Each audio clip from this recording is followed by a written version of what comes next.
Well, hello everyone. Welcome back to Discovery Soundbites. My name is Marie Beam. I am CEO of Discovery Museum in Acton, Massachusetts, where we invite children and their families to explore science and nature through play, indoors and out. I am really happy to be here today with Linda Booth Sweeney, founder of Toggle Labs for Kids and an award-winning author who brings systems thinking to life through stories, science, and hands-on learning. Linda recently won, we are so excited, Linda, the Massachusetts Book Award for Best Picture Book for her book, The Noisy Puddle. Linda, thank you so much for being with us today. It is such a pleasure to be here with you. Thank you. And as you know, Linda, we just ask a few questions of each of our guests. So here we go. First question is, from your perspective, what is the biggest opportunity now to improve the lives of kids and families? I think one of the biggest opportunities is that, rightly so, we teach our kids about, we name the objects around them. We say, that's a bee, that's a flower, there's the soil, there's the sun, and that's great for mastery of your environment. It's also great for being able to analyze, to break things down into parts. But the biggest opportunity in my mind is to also help kids to develop a more web-like way of thinking, looking at the interconnections. So on the one hand, the analysis is like one muscle, and we're really good at that muscle. Then Mm. there's another muscle that is the more putting those parts together to see how they interrelate to create something new. That would be maybe more systems thinking or synthesis. Okay. And so if you're out in a garden and you're saying, well, there's the worm and there's the soil and there's the sun, you're actually starting to talk to them about, well, the aeration of the worm in the soil helps the plants to grow. The plants growing, Mm. that means the bees can pollinate. The bees, as I can tell you later from a book called Do Bees Pee that I'm working on. Uh, the bees drop frass that feeds the grass, but it's not just it's naming how they're interconnected, but it's those interconnections that produce something greater than the individual parts. And in this case, it would produce a healthy garden, right? Mm. And without having a sense of that web-like view of looking, then you might not realize that that bee is really important to that whole system. So I think that's the biggest opportunity for me is to see not just the parts, and we need to do that, but also build the muscle to see the web and the interconnections. Fascinating, Lyndon. It sounds like that would apply to so many parts of life as children look around them, right? It Yes. does, and I will say that as you actually turn up the volume on that more web-like, let's call it systems way or thinking in systems, Mhm. you actually develop a set of other skills or orientations, more empathy, because you're actually seeing different parts. Mm. You have a better way of actually communicating. You have an alternative way because you might see all these connections, but unless you actually learn how to visualize them so that, your decision making improves because you're not just focused on one piece. So there's a whole host of benefits that come from encouraging kids to see both the parts but also the interconnections. Really interesting. Our second question then, what can we do at home or in our communities to advance this? Simply, I would say, I mean, you could probably boil it down to three things if you want to help kids to be curious about interconnections. Notice, what do you notice? Wonder, how does this connect to that? And then Mm. the third part is actually visualizing those connections. I could show you a little quick demo if we want to Sure um, thing. just show you really. This is from a book of mine called, here I have it. Whoops, I have it right here. Called Apart Together. um, but in the book, we it shows all different ways that parts come together to create something new. And let's just talk about washing hands, which the kids had Mm. to do a lot during COVID. Mm. If you so it just seems like an everyday activity, but maybe you just can click forward a little bit. Sure If you think thing. about these three questions that I was saying, the notice, wonder, connect, notice what's happening here. Well, apart, hands separate from water, separate from soap, they don't do anything, right? But if you Mm. put the three together, you're getting something greater, which is in maybe bubbles or foam, and you're getting clean hands. That's the what if these connect? That's the wonder. Then the visualization part is, well, let's maybe you could go to the next Of next one. course. Um, is we can start to help kids say, keep go one more. We can say, okay, well, washing your hands keeps you healthy. Well, what are the other, parts of being healthy? And kids might just create a list. They might say, well, if I exercise or I get sleep or brush my teeth, all those are great. But what you want to do is help kids to see that those things on that list are actually interconnected in a way that produce something greater, in this case, health. So if you go to the next little click, you'll see that um, I just with kids, it's so easy. You can take a paper plate or you can take, just a drawing and have them draw a circle and put all those things that they are curious about around the edge of the circle. And then they start to say, well, what's the connection between these parts? If I have friends that like to go outside and play, then I exercise more.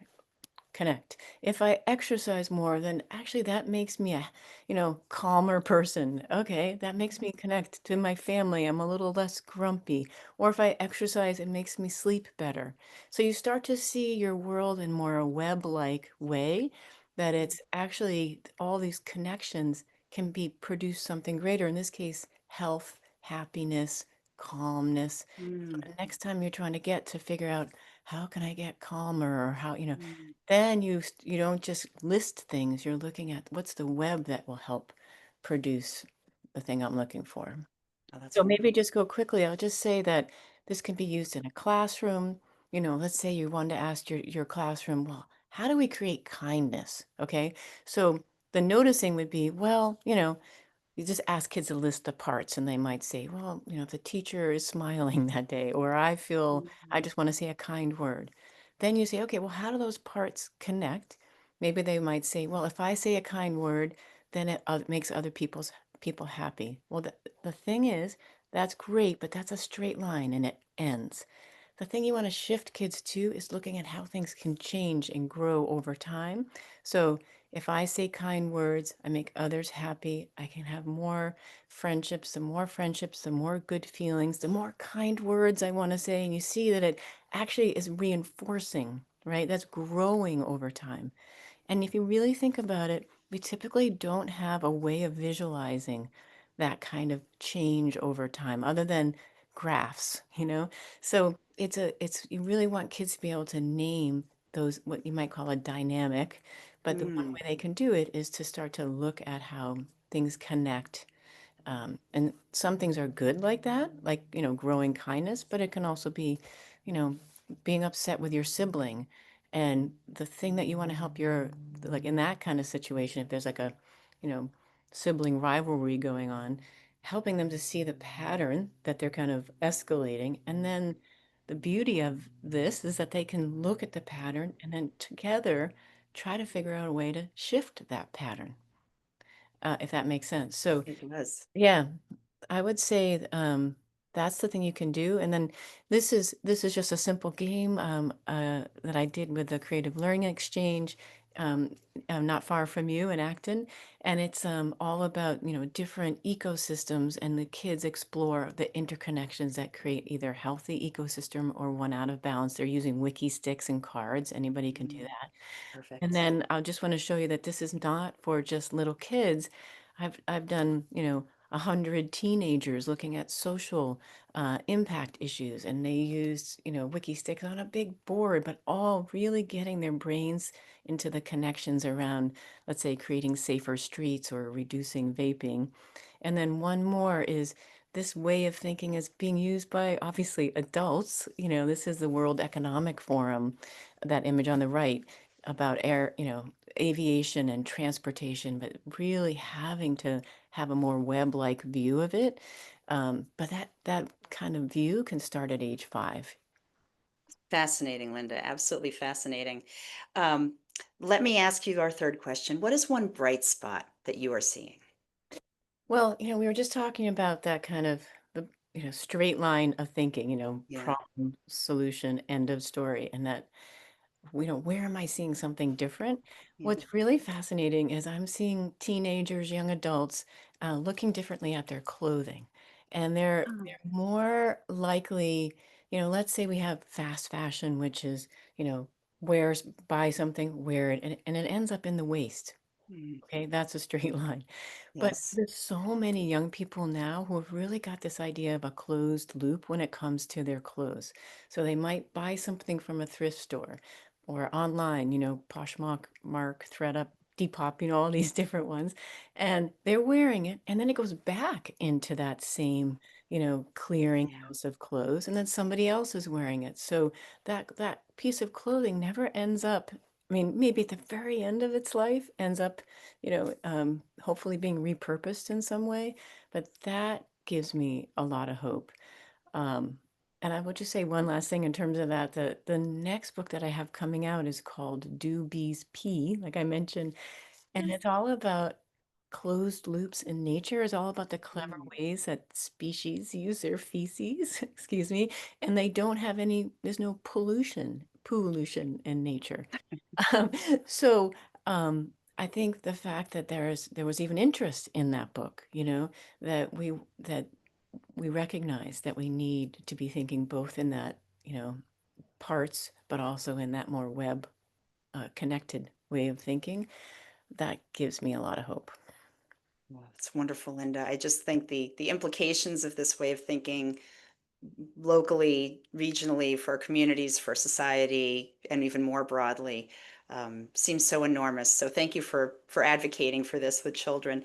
Can I, Um, Marie, can I just say one last thing? I think you for may. people who want to, dive in, I did something Mhm. on PBS Learning Media called Systems Literacy. But there's all kinds of videos and examples for anybody who wants to learn more. That's a good way to do it. That's wonderful. Thank you so much. I just should note that because we had some nice visuals shared from Linda today, if you're experiencing this on our podcast and want to see those visuals, please visit our website for the video version of this interview. Linda, I'm so grateful for you taking the time to be with us and for what you do. Thank you to our generous sponsors for making Discovery Soundbites possible. And if you'd like to learn more about Discovery Museum and our work, you can find us at discoveryacton.org. Come play with us.